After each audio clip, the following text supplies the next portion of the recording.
Dios los bendiga a todos. Bienvenidos y bienvenidos a mi canal también. Seguimos o continuamos con un diluvio de bautismos. Continuamos con el agua todavía. Las partes que nos faltan del agua, espero poder ayudar a quitar dudas que tenemos con respecto al bautismo. Y bueno, vamos a comenzar con el libro de Lucas, o el Evangelio según San Lucas, capítulo 1, verso 15, y será lleno del Espíritu Santo aún desde el vientre de su madre. ¿Sí? Y después dice Lucas, capítulo 1, verso 45, y aconteció que cuando oyó Elizabeth la salutación de María, la criatura saltó en el vientre y Elizabeth fue llena del Espíritu Santo. Porque quiero traer a colación estos dos pasajes bíblicos por la razón de que el ángel le habla a Zacarías y le dice que iba a tener un hijo, y ese hijo se iba a llamar Juan. Sí, iba a tener por nombre Juan, y Juan iba a ser lleno del vientre de su madre. Y en el capítulo, en Lucas, el capítulo 1, verso 41, encontramos que en ese momento se cumple la profecía que el ángel le dijo. ¿Y por qué queremos traer esto aquí a colación? O traerlo porque Jesús le dice a Juan el Bautista, le dice que conviene que se cumpla toda justicia. Sí, y la justicia es que se cumplan todas las profecías que se habían dicho de él. Y a Juan Dios le dijo que bautizara en agua y que al que había que descendiera el Espíritu como paloma sobre él, ese era el que bautizaba con Espíritu Santo y fuego. Entonces, veo que también Jesús va a bautizarse. Y en Mateo capítulo 3, verso 14, Juan le dice: yo necesito ser bautizado por ti y tú vienes a mí. Entonces vemos también que Juan no se acordaba, no sabía, no le dijeron, o si le dijeron se le olvidó, que Jesús en el vientre de su madre ya lo había bautizado, ¿sí? Porque parece que María visita a Elizabeth y le hace la salutación y el niño salta de alegría, ¿no? Y dice que es lleno del Espíritu Santo. ¿Qué sucede aquí? Bueno, que todo el que tiene a Jesús dentro tiene esa unción de Dios, ¿no? Bueno, eso es una aclaratoria que quería hacerles con respecto a por qué Jesús se bautiza cuando Juan le dice que necesita ser bautizado, cuando ya Juan había sido bautizado desde el vientre de su madre. Bueno, veamos el Mateo capítulo 3, verso 15. Jesús le respondió: deja ahora, porque así conviene que cumplamos toda justicia. ¿Qué es cumplir toda justicia? Cumplir las profecías, ¿sí? O lo que se profetizó sobre Jesús. ¿Y qué se profetizó sobre Jesús? Lo que les dije anteriormente, que el Espíritu de Dios iba a estar sobre él en forma de paloma y que ese era el que bautizaba con el Espíritu Santo. También encontramos a Juan que dice que yo no le conocía. Claro, eran familiares, sí lo conocía como familiar, pero no conocía y no sabía que él era el que venía a quitar el pecado del mundo, ¿sí? El Cordero de Dios. Bueno, Jesús después en Mateo capítulo 3, verso 16, Jesús, después que fue bautizado, vio luego después que fue bautizado, subió luego del agua, y he aquí que los cielos le fueron abiertos, y vio el Espíritu de Dios que descendía como paloma y venía sobre él, ¿no? Este texto lo quiero llevar o comparar con unas cosas que están en Génesis, y no es que yo lo quiero comparar, sino que me lleva directamente a Génesis, capítulo 8, verso 6. Dice así: sucedió que al cabo de 40 días abrió Noé la ventana del arca que había hecho. Usted lo puede leer hasta el 12, ¿sí? 8, del 6 al 12 lo puede leer. ¿Por qué quiero hacer comparar cuando Jesús fue bautizado y Génesis 8, 6 al 12? Porque aquí hay unos acontecimientos que no lo hemos percibido. Solamente se percibe cuando Dios te ilumina su palabra. Porque siempre a veces hablamos del verbo, del logo, del verbo, o perdón, del logo y del rema. Yo sé qué es el rema, porque uno se hace la pregunta, ¿y qué es el rema? Cuando yo no vivo el rema, no sé qué es el rema. Entonces ya vamos a ver qué es lo que queremos decir con el rema, ¿verdad? Sabemos que el diluvio, el arca, se detiene y Noé abre la ventana, ¿sí? Esto de abrir la ventana me trae al pasaje donde dice que los cielos fueron abiertos y el Espíritu de Dios se posó sobre Jesús. Fíjate que Moisés abre la ventana y la paloma sale, ¿sí? Ya todos. Pero voy a especificar primero las tres partes de la paloma cuando se fueron y después les profundizo lo que simboliza. La primera paloma sale y se regresa porque dice que no consigue dónde morar o dónde posar su pie. La Reina Valera dice pie, las otras dicen dónde posar. ¿Sí? De hecho hay que esperar 7 días más y después va, abre otra vez la ventana y vuelve a enviar la paloma y dice que la paloma se está hasta la tarde. ¿Sí? Y de ahí se regresa otra vez al arca con una hoja de olivo.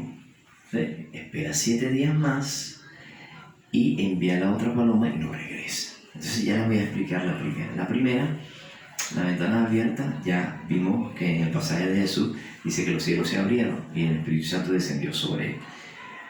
La primera paloma que sale es el Espíritu Santo buscando dónde morar, que Dios lo envía, pero buscando dónde morar, lo cual no consigue y se regresa.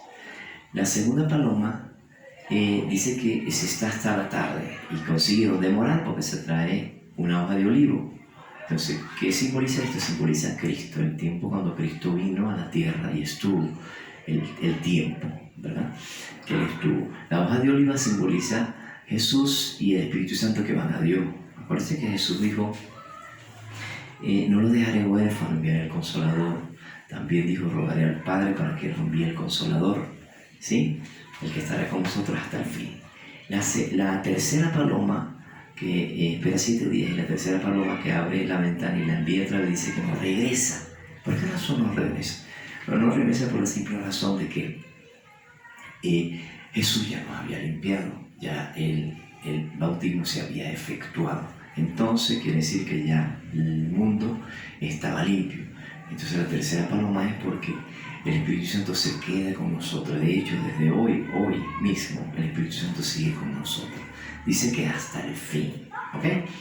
Esto es lo que tengamos en cuenta, que el diluvio no fue cualquier cosa y que el diluvio es el bautismo de la iglesia, pero de forma literal. Lo que pasa es que en el Antiguo Testamento las cosas tenían que suceder de forma literal, más no espiritual, porque esto que estaba sucediendo iba a pasar de una forma espiritual. Entonces Dios lo hizo en el Antiguo Testamento todo literal, o la mayoría de las cosas literales, para que después sucedieran en el plano espiritual.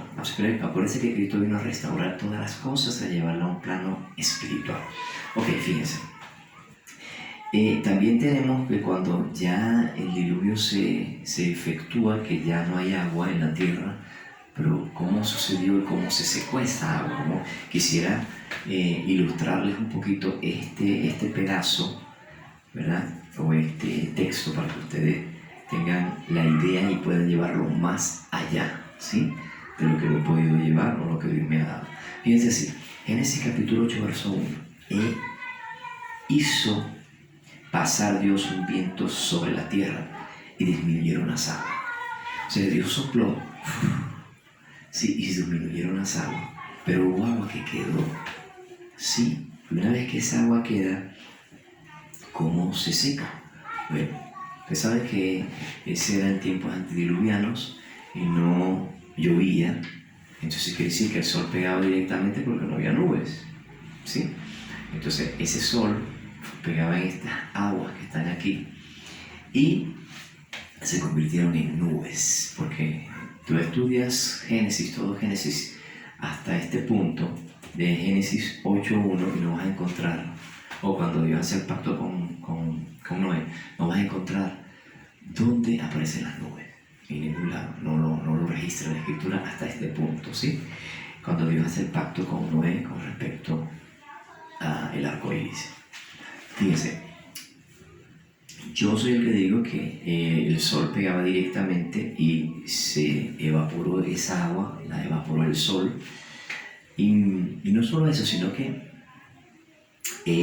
la evaporación construyó las nubes.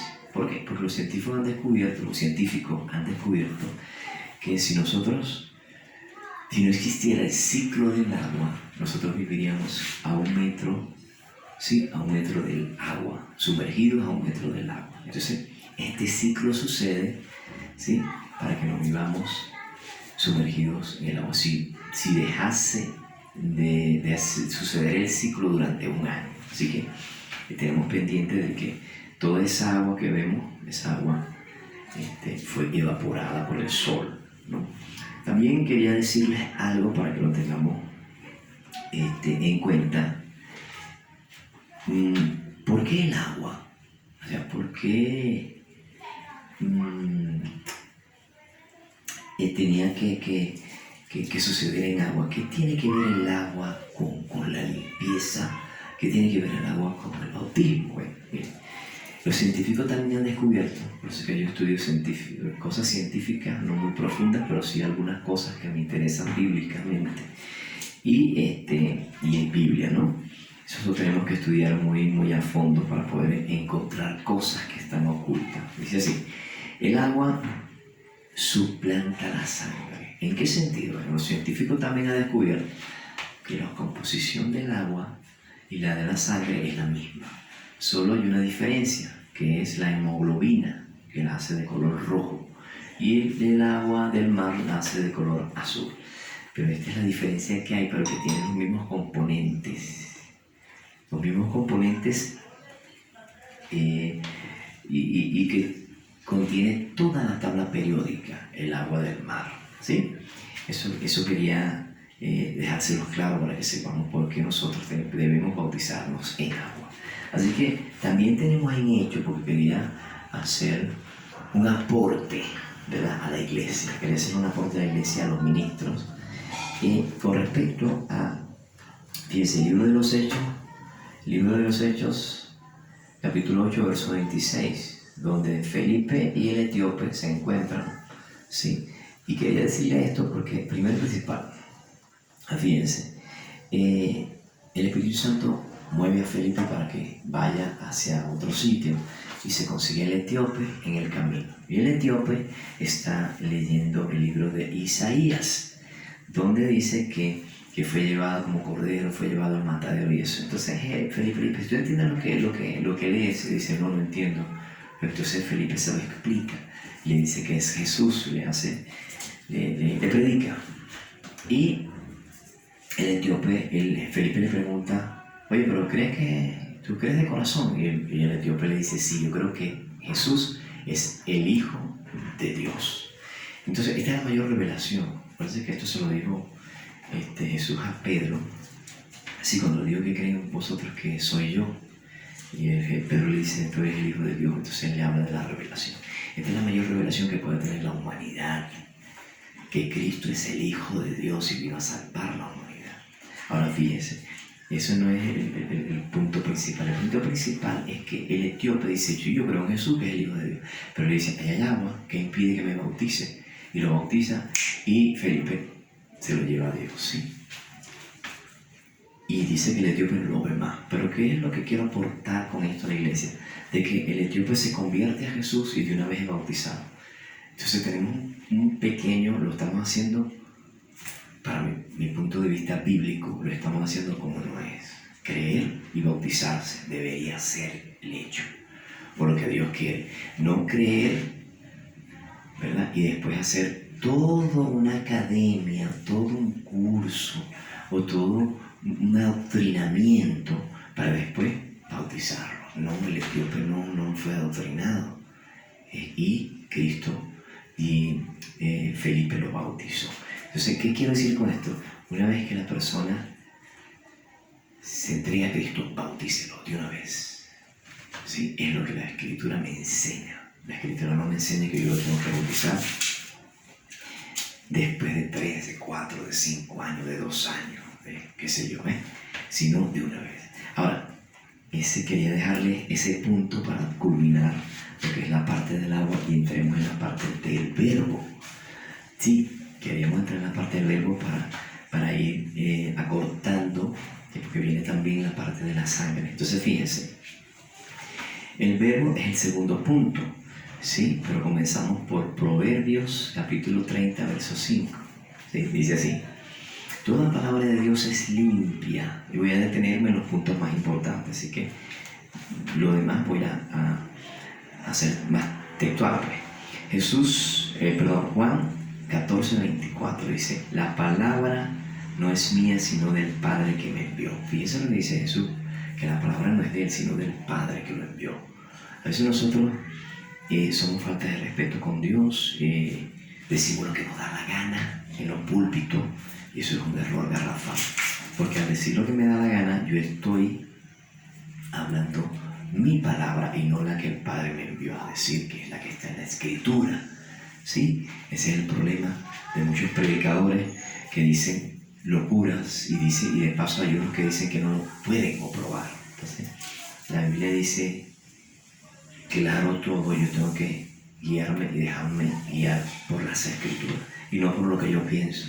¿Sí? Porque lo que yo pienso es relevante es lo que dice la Escritura. Fíjense, Juan 6, 68. Solo tú tienes palabra de vida, le dicen los discípulos cuando Cristo le dice una palabra fuerte. Él dice que solo tú tienes palabra de vida, y él le dice: si ustedes quieren irse, váyanse. Dios no tenía ningún compromiso con hombre. Cristo tenía compromiso con Dios, con el Padre, y así deben ser los ministros, tener compromiso con la palabra. No quiere decir que tú no te equivoques, porque todos nos podemos equivocar, solo hay que tener el valor de reconocer tu error o nuestro error. Es decir, mire, no era así, era de esta forma. Yo creo que yo seguiría un ministro de esa manera. Sí, se equivocó y rectificó, pero nunca se equivoca. Tú no lo oyes nunca diciendo: oye, mire, me equivoqué, no era así, era de otra manera. En mi caso lo van a conseguir. Dice así, Juan 6, 63, la palabra que yo os he hablado son espíritu y son vida. Lo que Jesús hablaba era vida. Y después vamos a tocar un poquito este punto. Fíjese, también en Juan 24, 35, mis palabras no pasarán. Así que si usted cree que porque usted diga cualquier cosa suya, no, la de Cristo no va a pasar. Y la palabra es la que te juzga. Cristo no te va a juzgar, es la palabra misma la que juzga. Seguimos con Juan 8, 51. El que guarda mi palabra no verá muerte. Terrible esto, ¿no? Dice así, en Juan 15, 3. Ya vosotros estáis limpios por la palabra. Y en este punto era que quería llegar. Vosotros estáis limpios por la palabra que yo os he hablado, dijo Jesús. ¿Sí? O dijo Jesús. ¿Qué es lo que le quiero decir con eso? Que la palabra lo limpió. Oye, ¿qué cosa? ¿La palabra lo limpió también? Correcto. La palabra de Dios te limpia. Cada vez que la oyes, ella te limpia. ¿Por qué? Mire, la iglesia ha tenido estos problemas con respecto a que hay una persona muriendo y van y la sacan y tienen problemas con los familiares, van y la sacan y lo bautizan y lo meten en agua. No. En esos momentos, porque al salir a evangelizar nos encontramos con gente moribunda porque quiere aceptar a Cristo, solo aplícale la palabra de Dios y será limpio. No vamos a aplicarle, vamos a agarrarle, vamos a llevarlo y lo sumergimos en agua y ya lo bautizamos. No. Yo no estoy diciendo que no se bautice. Usted sí se puede bautizar. Y usted está sano. Y se puede bautizar, vaya, bautícese. ¿Sí? En agua. Si no, entonces bautícelo con la palabra. Miren lo que dice Hechos capítulo 10, verso 44. Miren lo que dice esto. Hechos 10, 44. Pedro y Cornelio, mientras aún hablaba Pedro estas palabras, el Espíritu Santo cayó sobre todos los que oían ¿qué? El discurso. O sea que el Espíritu Santo ellos no se bautizaron. De hecho, Pedro dice, ¿pero qué le impide esto bautizarse si hablan en lengua, no? Ya, lo mismo que sucedió con nosotros, ¿sí? Cuando estábamos con Jesús. Entonces, ¿qué es lo que le quiero decir con esto? Que la palabra nos limpió y como estaba limpio, el Espíritu Santo pudo posar en ellos. Porque ¿qué es lo que hace la limpieza? La limpieza del bautismo es limpiarte para que el Espíritu Santo pueda morar en ti. Así que el mundo cree que tienen a Dios. Mientras no tengan la limpieza del bautismo del Espíritu Santo, de Dios, del agua y del fuego, nunca, eso es verídico, nunca van a tener, sí, a Dios o el Espíritu Santo morando en ellos. Y esto hay que aclararlo, porque el mundo vive un engaño y la iglesia tiene que entender que tenemos que salir en estos tiempos duros y difíciles. Después les voy a hablar otro tema con respecto a eso. Fíjense que el libro de los Hechos, capítulo 11, verso 15, dice así: y cuando comencé a hablar, cayó el Espíritu Santo sobre ellos también. Entonces cayó el Espíritu Santo ¿sobre quién? Sobre las personas que estaban hablando. Y fíjense que aquí se les presenta un ángel. Qué privilegio, ¿no? En el Antiguo Testamento sí los ángeles daban un mensaje, pero cuando ya te toma a ti, Dios te toma a ti para llevar el mensaje bíblico, ¿qué sucede? El Espíritu Santo no puede predicar, el ángel, porque el ángel se le presentó a esta persona y le dijo a un varón, dice que era un varón, dice que vio un ángel parado y le dijo, ve y busca a uno que se llama Simón, que tiene por sobrenombre Pedro, para que te anuncie la verdad. El ángel no pudo anunciar la verdad del Evangelio. ¿Por qué? Porque la gran responsabilidad de todos nosotros, la iglesia, es ir y predicar el Evangelio, no estar enguacalados en cuatro paredes, porque eso es lo que se ha convertido en la iglesia. Para mí la iglesia se ha convertido en un club. Sí, un club donde tú pagas la membresía con tus diezmos y tus ofrendas y sigues estando ahí y el mundo se pierde.